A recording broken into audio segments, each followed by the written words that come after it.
Today, I'll be talking about some specific scriptures in the Bible. The first scripture I want to talk about is John 19:28 through 30, which occurs while Jesus is hanging on the cross. It says, "After this, Jesus, knowing all things were now accomplished, that the scripture might be fulfilled, saith, I thirst. Now there was set a vessel full of vinegar, and they filled a sponge with vinegar, and put it upon hyssop, and put it to his mouth.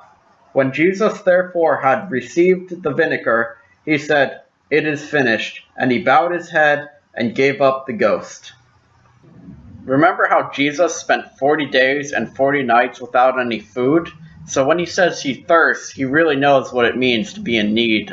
The next verse I want to mention is Matthew 27:46, where Jesus on the cross and crying out to God, my God, why hast thou forsaken me?"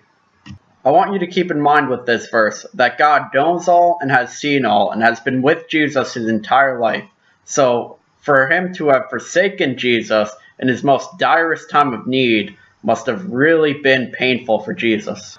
But now the final verse I want to mention is an earlier verse, John 4:14, where it says, "But whosoever drinketh of the water that I shall give him shall never thirst, but the water that I shall give him shall be in him a well of water, springing up into everlasting life." The reason why I brought up all these verses is because I want to analyze them in context of each other. So when Jesus cried out that he was thirsty, it probably wasn't just a physical thirst, it was also a spiritual thirst for God who has now forsaken him. And he has never been separated from God before like this. Now he has the weight of this entire world's sin on his shoulders, and he's all alone.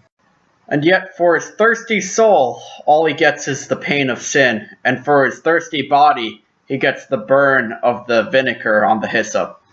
And he was able to take all of the world's sin upon his shoulders because he didn't deserve any of it. He lived a perfect life, and even though he deserved joy, honor, praise, gifts, he received none of that and punishment instead.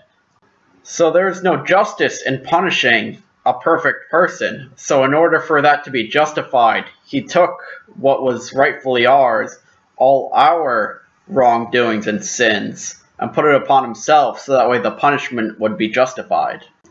To take the world's sin upon his shoulder, to be forsaken by the God that loved him and was with him forever, and to just cry out and ask God, why?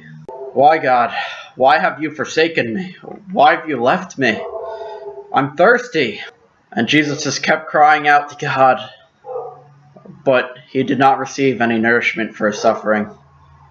He finally died and breathed his last.